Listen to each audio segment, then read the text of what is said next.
Nós faremos a leitura para a mensagem da noite e leremos no livro do profeta Jeremias, no capítulo 18, do versículo 1 ao versículo 6. Jeremias 18, de 1 a 6. O vaso do oleiro. Palavra do Senhor que veio a Jeremias dizendo: Dispõe-te e desce à casa do oleiro, e lá ouvirás as minhas palavras. Desci à casa do oleiro, e eis que ele estava entregue a sua obra sobre as rodas. Como o vaso que o oleiro fazia de barro se lhe estragou na mão, tornou a fazer dele outro vaso segundo bem lhe pareceu. Então veio a minha palavra do Senhor: Não poderei eu fazer de vós como fez este oleiro, ó casa de Israel? Diz o Senhor: Eis que como barro na mão do oleiro, assim sois vós na minha mão, ó casa de Israel. Nós teremos ainda uma palavra de oração, pedindo a bênção para esse momento de proclamação da palavra, e vamos orar com o nosso irmão Natan. Senhor, nosso Deus, nosso Pai, muito obrigado, Pai, por mais esse dia que tem nos abençoado, Senhor, diante das dificuldades que estamos enfrentando, Senhor, não só no nosso país, como no mundo inteiro, ó Pai. Esteja abençoando o nosso pastor, ó Pai, que ele possa trazer a mensagem por Ti, Senhor, que possa tocar nos nossos corações de todos aqueles que estão nos acompanhando, Senhor. Em nome de Jesus, eu te peço e agradeço por tudo. Amém. O tema da mensagem nessa noite é nas mãos do oleiro. Deus disse a Jeremias, seu profeta, dizendo: Dispõe-te e desce à casa do oleiro, e lá ouvirás as minhas palavras. O profeta Jeremias não foi à casa do oleiro para fazer uma pregação ou levar uma mensagem, mas para receber uma mensagem da qual seria portador. Às vezes, alguns detalhes insignificantes, em épocas como a que estamos vivendo, se tornam mais relevantes. A casa do oleiro era um lugar bastante familiar no cotidiano do povo de Deus. Ele poderia ter ido a qualquer outra casa, quem sabe a casa de um padeiro, de um pedreiro, mas Deus disse: você vai à casa do oleiro, e lá você ouvirá as minhas palavras. Jeremias, obediente à voz de Deus, se dirige então à casa de oleiro, e naturalmente lá encontrou aquelas coisas que são peculiares numa casa de trabalho de um oleiro. Lá ele viu a figura do oleiro, a matéria-prima com a qual o oleiro trabalha, que é o barro, uma roda, que era um instrumento de trabalho também do oleiro, e com certeza viu um forno, embora não se mencione no texto, mas com certeza havia também ali um forno para endurecer o barro, para dar dureza e dar consistência. Nós, muitas vezes, temos uma visão muito estreita dos eventos e pensamos muito na nossa igreja local, às vezes um pouco mais na nossa denominação, mas o nosso Deus é um Deus que atua nesse universo e conduz os destinos das nações. Nos dias de Jeremias, a nação mais poderosa naquele momento era a Síria, a maior potência. E em seguida vinha o Egito, que estava galgando um posto maior, estava ganhando força, e a Babilônia, que acabou conquistando Nínive e acabando, consequentemente, com o poder da Síria. E agora a Babilônia se dirige com ameaças sobre Judá. É nesse contexto que vive Jeremias, o profeta, e os políticos queriam dar uma solução para o caso. A solução que os políticos propunham era uma aliança com o Egito, e assim estariam protegidos militarmente. profeta Jeremias, que não somente era um homem temente a Deus, mas extremamente patriota, se opôs a essa aliança e trouxe sobre si muitas dificuldades, perseguições, porque ele sabia que a força do seu povo não estaria realmente numa aliança militar, mas em Deus, El Shaddai, o Deus Todo-Poderoso. Era a única esperança, mas a nação como um todo havia se apartado de Deus. Eles eram grandes pecadores, eles já não tinham uma visão correta de Deus e das bênçãos que Deus poderia outorgar àquela nação. Então, chegou o tempo em que o povo de Deus é sitiado. E nesse contexto, então, está trabalhando Jeremias, foi escrito no período de cativeiro o livro de Lamentações de Jeremias, que talvez seria um livro subsequente, porque fala sobre a cidade deserta, a cidade sofrida de Jerusalém. E no livro de Jeremias, vários sermões pregados contra Jerusalém, pregados em Jerusalém, contra o povo, contra os sacerdotes e os príncipes, em especial por causa do pecado. Normalmente o pecado de uma nação, entre outros, era o pecado de um culto que não era um culto correto diante de Deus, e também corrupção. E no capítulo, então, 25, Jeremias profetiza a respeito do cativeiro da nação, que era alguma coisa que inexoravelmente se cumpriria. O povo de Deus ficaria cativo na Babilônia por um período de 70 anos, onde deveriam aprender realmente sobre o Deus verdadeiro e sentirem saudades do trabalho que se realizava de cunho religioso no território deles. Nós vemos que é lá no cativeiro que eles dizem que as margens do rio eles penduravam nos salgueiros que lá haviam, do rio da Babilônia, e eles se lembravam de Sião. No capítulo 31, ele fala sobre um novo pacto entre Jeová, Deus, e o pacto da lei, e não um pacto da lei. Não era mais aquele pacto escrito em pedras, mas um pacto de amor e fé, escrito no coração do próprio povo. E nos capítulos finais do livro, Jeremias profetiza sobre as nações gentílicas, as nações circunvizinhas, o que aconteceria realmente com essas nações que circundavam ali o povo de Deus. Mas a palavra-chave nesse livro, uma palavra constante, é a palavra rebeldia, a palavra rebelde, que é o que caracterizava a vida do povo e dos seus governantes, de um modo geral. A nação havia se apartado de Deus e também proliferavam os falsos profetas, aos quais o povo dava ouvido.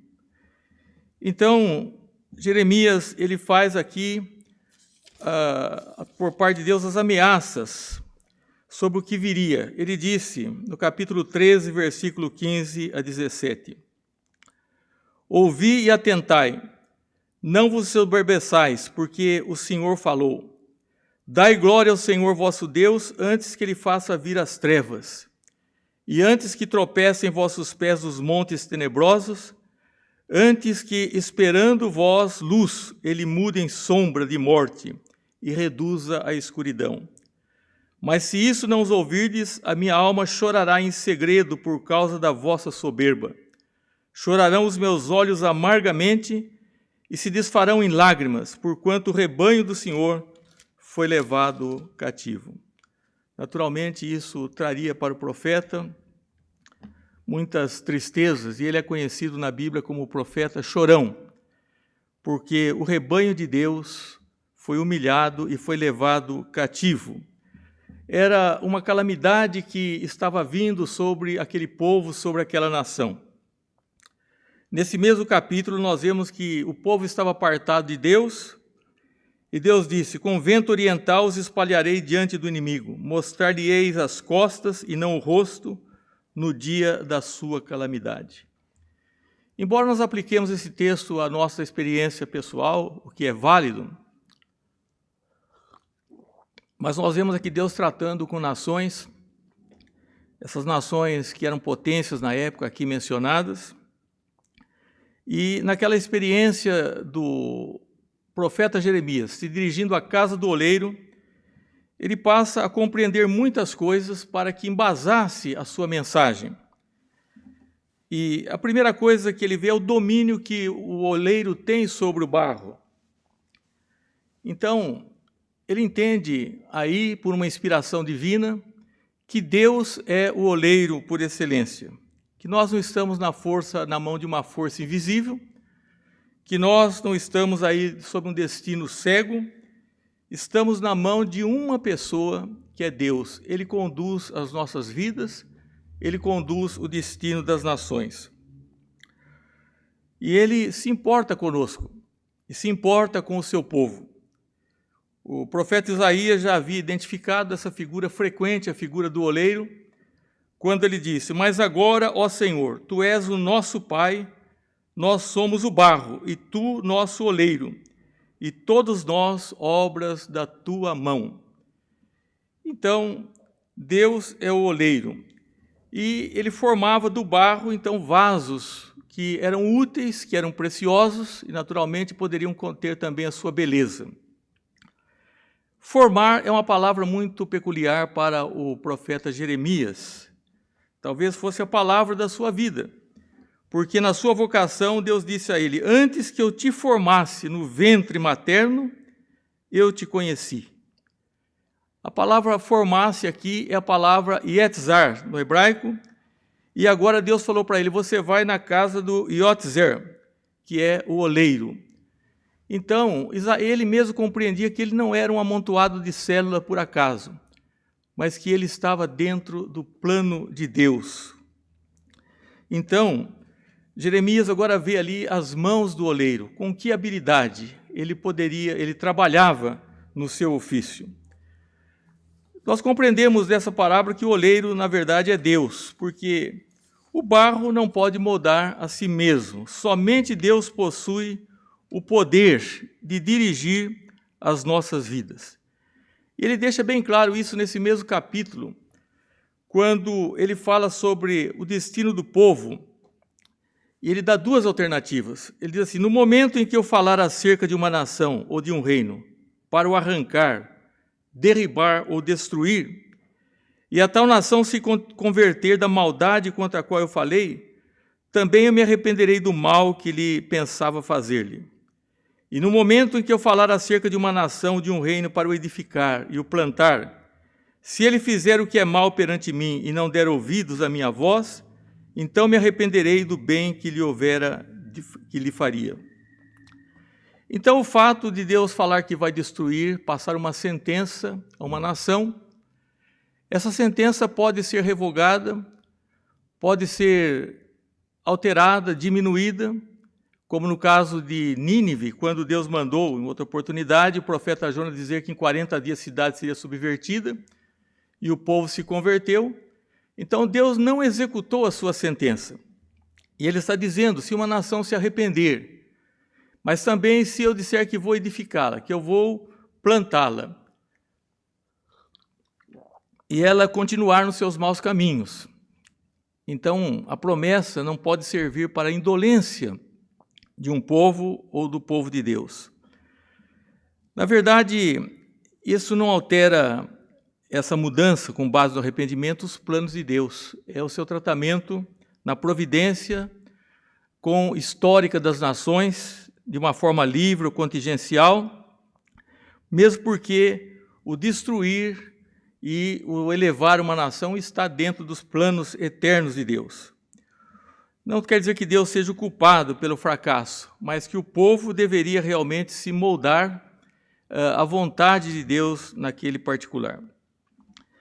Deus não somente é oleiro com capacidade, é soberano, né? Um vaso não pode dizer aquele que diz: quem és tu, ó homem, para discutires com Deus? Porventura pode o objeto perguntar a quem o fez: por que me fizeste assim? Ou não tem o oleiro sobre a massa para do mesmo barro fazer um vaso para honra e outro para desonra? Esse obreiro que ele estava vendo, aquele oleiro que trabalhava ali, absorto em seu trabalho, é um oleiro longânimo, paciencioso, porque ele usa as mãos para ajudar, para fazer. E nós sabemos que Deus é um Deus também de longanimidade. O nosso Deus é um Deus longânimo. Leva muito tempo para se fazer um objeto, um vaso, que valha realmente a pena. Deus muitas vezes usa outras mãos na formação de alguém, no seu aperfeiçoamento, usa muitas vezes as mãos dos pais, dos professores, de amigos, e até de pessoas que não se houveram bem para conosco. Elas, de uma certa forma, nos ajudam no nosso crescimento e no nosso aperfeiçoamento. Então, para formatar uma vida, para fazer uma vida que vale a pena, é alguma coisa que leva tempo. E Deus realmente tem dado esse tempo, não só às nações, mas a nós em particular. A Bíblia diz, no salmo que nós lemos inicialmente, o Senhor é misericordioso e compassivo, longânimo e assaz benigno. Não repreende perpetuamente, nem conserva para sempre a sua ira. Não nos trata segundo os nossos pecados, nem nos retribui consoante as nossas iniquidades. E diz aqui, como um pai se compadece de seus filhos, assim o Senhor se compadece dos que o temem.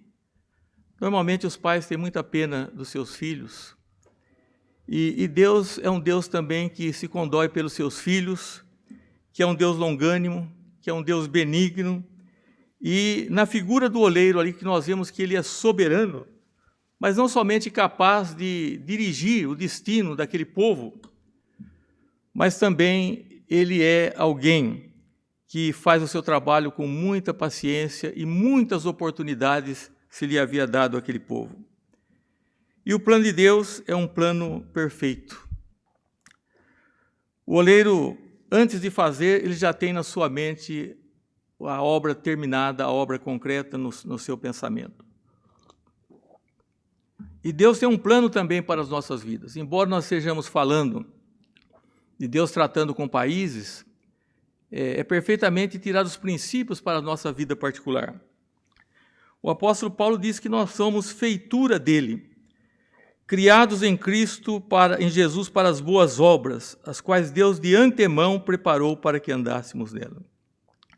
A palavra feitura, que é a palavra poema, nós conhecemos o poema, que vem do verbo poiel, quer dizer isso é que Deus está também nos moldando, Deus nos faz como feitura. Um poema não pode ser julgado a não ser depois de completo.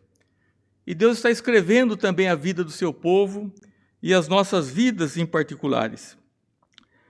E ainda diz o texto, o apóstolo Paulo também nos fala: estou plenamente certo de que aquele que começou boa obra em vós há de completá-la até o dia de Cristo Jesus. Essa obra que foi iniciada na vida dos filhos de Deus é uma obra que está sendo trabalhada, aperfeiçoada como obreiro, como oleiro, ali longânimo, dedicado ao seu trabalho. O que nós sabemos é que será uma obra maravilhosa, porque a Bíblia diz, como está escrito, nem olhos viram, nem ouvidos ouviram, nem jamais penetrou em coração humano o que Deus tem preparado para aqueles que o amam. Isso é que nós não podemos compreender, entender. O Evangelho não pode ser entendido à parte da graça iluminadora de Deus, desse obreiro que é realmente longânimo. Mas além da figura do oleiro, que pode ser muito mais aqui ilustrada, falada, nós podemos pensar no barro, a matéria-prima com a qual o obreiro trabalhava. No texto, o barro é o povo de Judá. E como é maravilhoso, então, quando o barro ele pode ser moldado segundo o pensamento do oleiro. Os cristãos também são vasos de barro moldados para conter o tesouro do Evangelho. Nós encontramos na Epístola a Timóteo, palavras também do apóstolo Paulo, o seguinte: entretanto, o firme fundamento de Deus permanece tendo este selo: o Senhor conhece os que lhe pertencem, e mais, aparte-se da injustiça todo aquele que professa o nome do Senhor. Ora, numa grande casa não há somente utensílios de ouro e de prata, há também de madeira e de barro, alguns para honra, outros, porém, para desonra. Assim, pois, se alguém a si mesmo se purificar destes erros, será um utensílio para honra, santificado e útil para o seu possuidor, estando preparados para toda boa obra. Aqui as nossas vidas são comparadas a vasos de barros, e, na verdade, a comparação é muito bem feita, porque, na verdade, fomos feitos do barro. São uma mistura de barro e água, né, de argila. E o salmo que nós lemos também diz: pois ele conhece a nossa estrutura e sabes que somos pó. O homem, quando pecou, ele deixou de ser habitação do Espírito de Deus. Mas quando Deus entra numa vida, regenera, ele nos dá vida por meio de Cristo. E então agora a qualidade desse barro, que o mais apreciável é a submissão. Então, quando o barro ele pode se estragar, mas quando ele está na mão do oleiro, sendo modelado, o ser humano então está cooperando, né, nesse processo.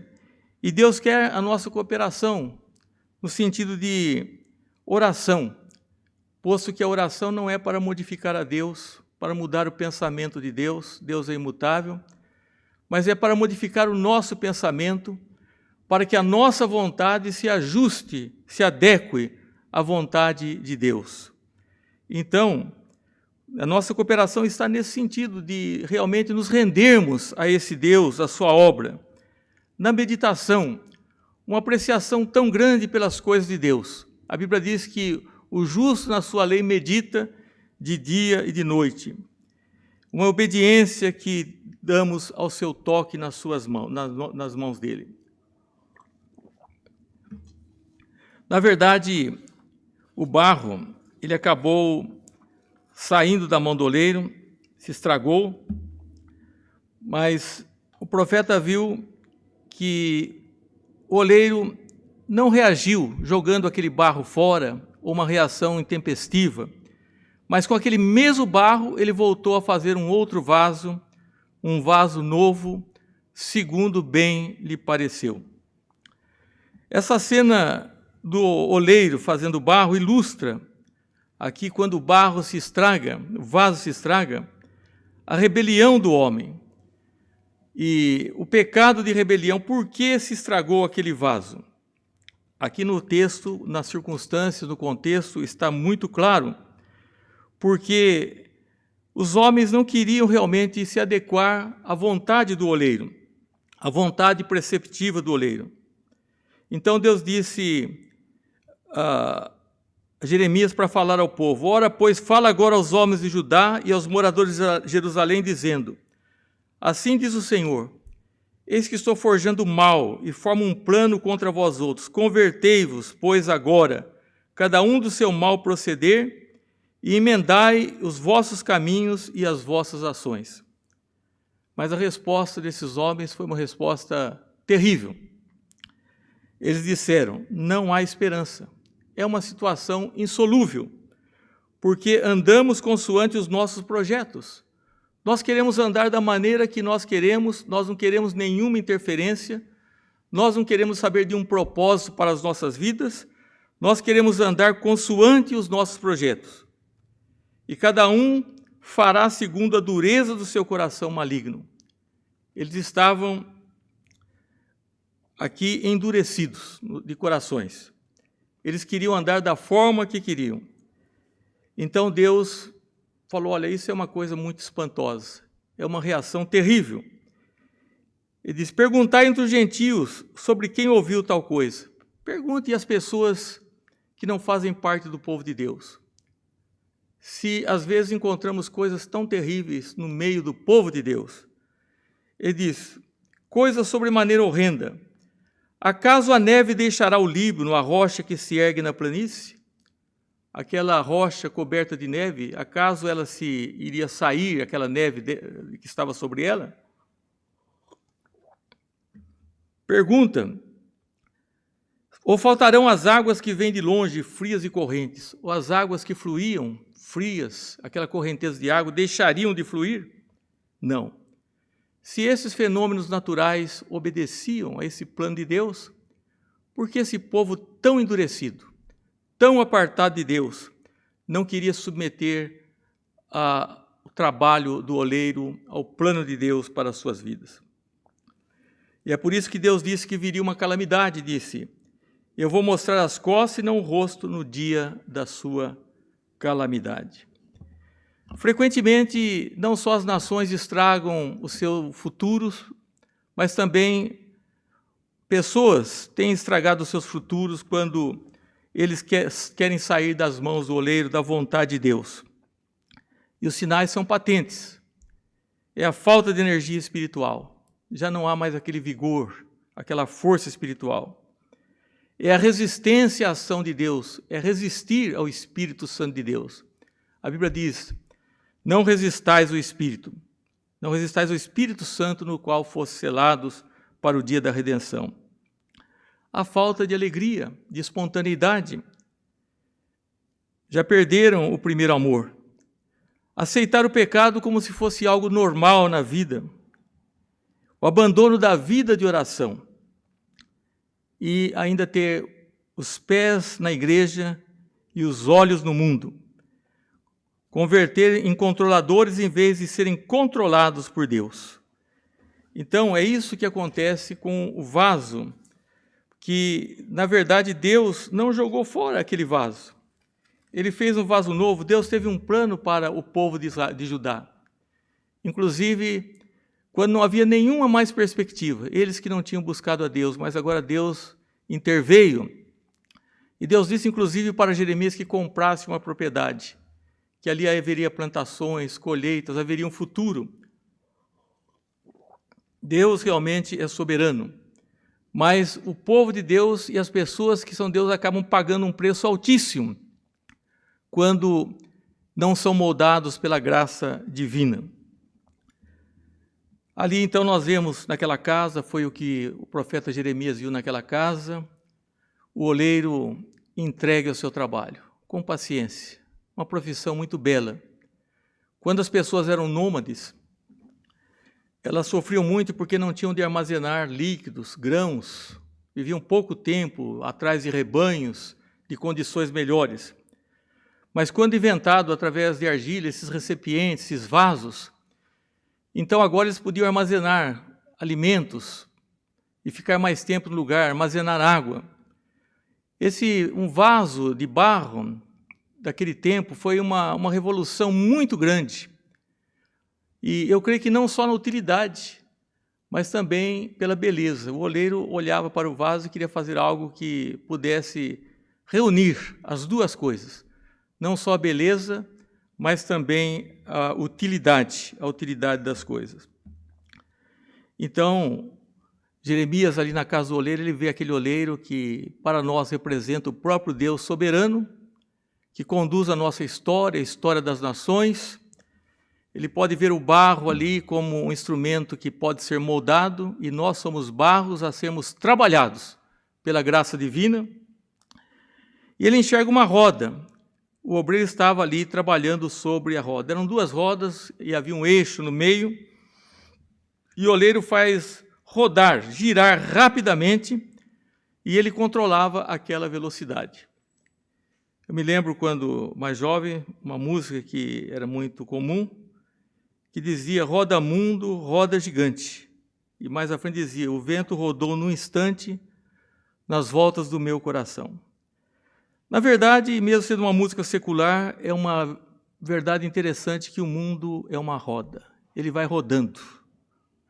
E as nossas vidas são controladas nesse movimento, nessa rotação, não pela causalidade.